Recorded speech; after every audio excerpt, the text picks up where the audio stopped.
بسم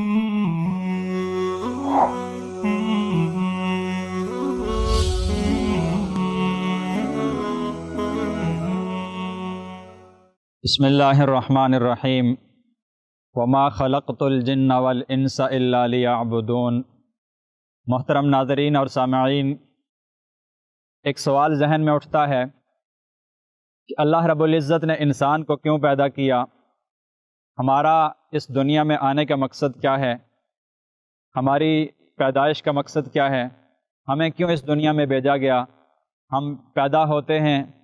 اور پھر آہستہ آہستہ بڑے ہو کر جوان اور پھر بوڑھے ہو کر پھر آخر میں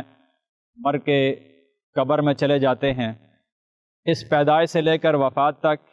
اس ساری زندگی کا مقصد کیا ہے؟ ہم کیوں دنیا میں آئے؟ تو میری اور آپ کی زندگی کا مقصد اللہ رب العزت نے خود قرآن میں یہ بیان کیا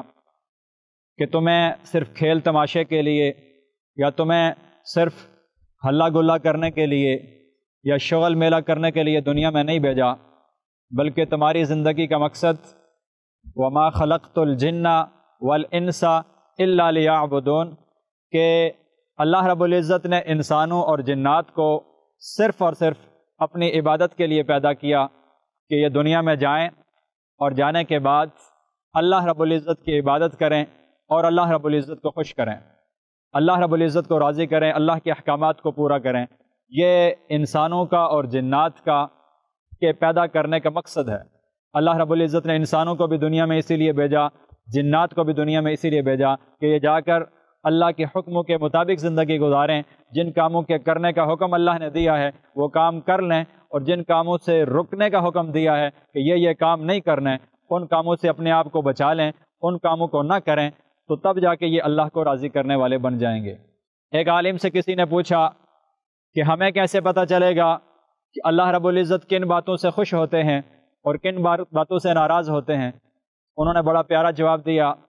کہ اللہ رب العزت نے اپنی رضا اور اپنی ناراضگی معلوم کرنے کے لیے قرآن کی صورت میں ایک دستور حیات، ایک زندگی گزارنے کا طریقہ میرے اور آپ کے سامنے پیش کر دیا۔ قرآن کے اندر کچھ کاموں کے کرنے کا حکم دیا اور کچھ کاموں سے رکنے کا حکم دیا کہ یہ کام کرنے ہیں اور ان کاموں سے باز رہنا ہے، ان کاموں سے اپنے آپ کو بچانا ہے۔ تو جن کاموں کے کرنے کا اللہ نے حکم دیا ہے وہ کام اگر ہم کریں گے اللہ رب العزت ہم سے خوش ہو جائیں گے، اور جن کاموں سے رکنے کا حکم دیا ہے ان سے رک جائیں گے تو اللہ خوش ہوں گے، اور اگر اس کے برخلاف کریں گے، یعنی اللہ رب العزت نے جن کاموں کے کرنے کا حکم دیا وہ تو ہم نہ کریں اور جن کاموں سے رکنے کا حکم دیا وہ ہم سارے کرتے جائیں، تو پھر اللہ رب العزت ناراض ہوں گے۔ اللہ کی رضا اور اللہ کی ناراضگی کو پرکھنے کا معیار وہ قرآن ہے، وہ نبی مکرم صلی اللہ علیہ وسلم کی حدیث ہے، وہ دین اسلام ہے کہ اللہ رب العزت کے دیے ہوئے احکامات کے مطابق زندگی گزاریں گے اللہ رب العزت خوش ہوں گے، اور اگر اللہ رب العزت کے طریقوں سے ہٹ کر زندگی، اللہ کے دیے ہوئے احکامات سے ہٹ کر زندگی گزاریں گے، پھر اللہ رب العزت ہم سے ناراض ہوں گے۔